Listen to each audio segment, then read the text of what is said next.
Hey guys, what's up? So, Log Horizon episode 12 was a really good episode for me. Nothing too serious or over the top. Just for the substance that we got, it was really good. A lot of great points that I want to make. First off, being the party, the dance that the High Lord is throwing. And from the last episode to this one, the atmosphere and the theme has definitely changed a bit.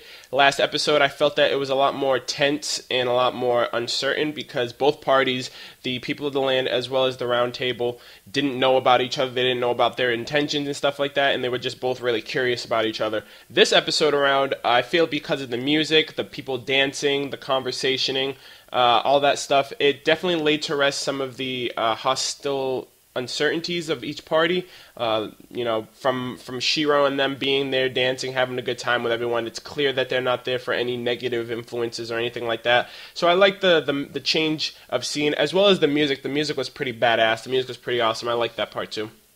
Moving onward, we find out about a new type of class. Henrietta as well as Isuzu are both bard type classes, and I really like this part of the episode in particular because bard types are support types who buff their allies and debuff their opponents using music. So music is a form of a tool that they use either to increase the attack power or the spell power of an ally or debuff the stats of an opponent. And I like that because in modern times right now, there's a game that I play, League of Legends. It's an online multiplayer game, and there's a specific support type, Sana, who uses that exact same method. She uses musical notes and instruments to support her team and punish her opponents. And I don't know if they got that specifically for this anime, but I really like how modern they're getting with a lot of the intricate details of modern day MMOs and RPGs and stuff like that. So that was pretty cool. That's a really good familiarity that I know that I really enjoyed. But in terms of an inevitable plot with the people of the land are definitely worrying, definitely struggling. We see a scene with two people of the land guys talking about how the round table is changing the flow of power for them, that at one time they used to be the ones that the adventurers used to go to, whether it be trading, interacting, etc., traveling to their regions and stuff like that. And ever since the apocalypse, that's pretty much obsolete now.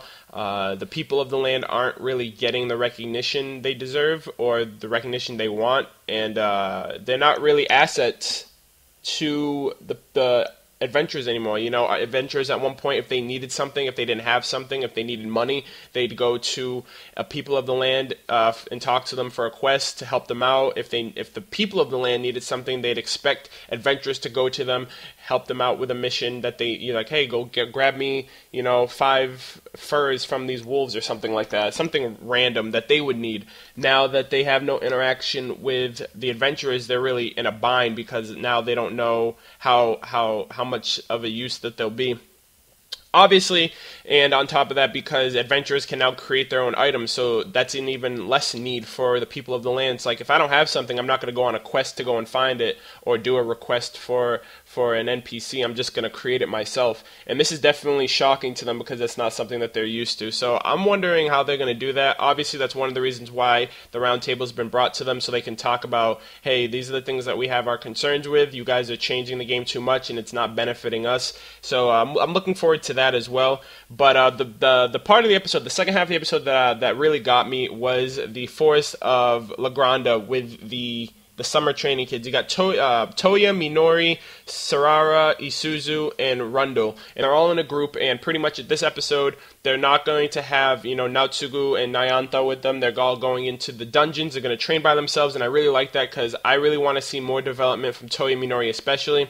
Obviously, the other characters are really important, but Tohya and Minori being a part of Log Horizon, I want to see what they can do, and I want them to grow stronger.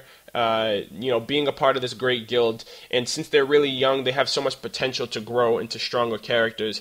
And they're all the same level. They're all about level 20, and I like that as well. So no one person's too OP. And their classes fit perfectly in terms of offense, defense. You got your attack players, you got your support types, you got your defense, you got your tank, all that stuff. And I like how Minori is definitely the timid one. She's trying to, be the best person that she can be, and she's the one that knows pretty much how they're gonna fail or succeed. And one thing for sure that I don't like is Hyas. He's definitely very annoying to me. in terms of a character. He's self-centered. He doesn't really think about himself either. You know, he's like, he down-talked Minori about her level being 21, and he was only level 23, which wasn't that far back.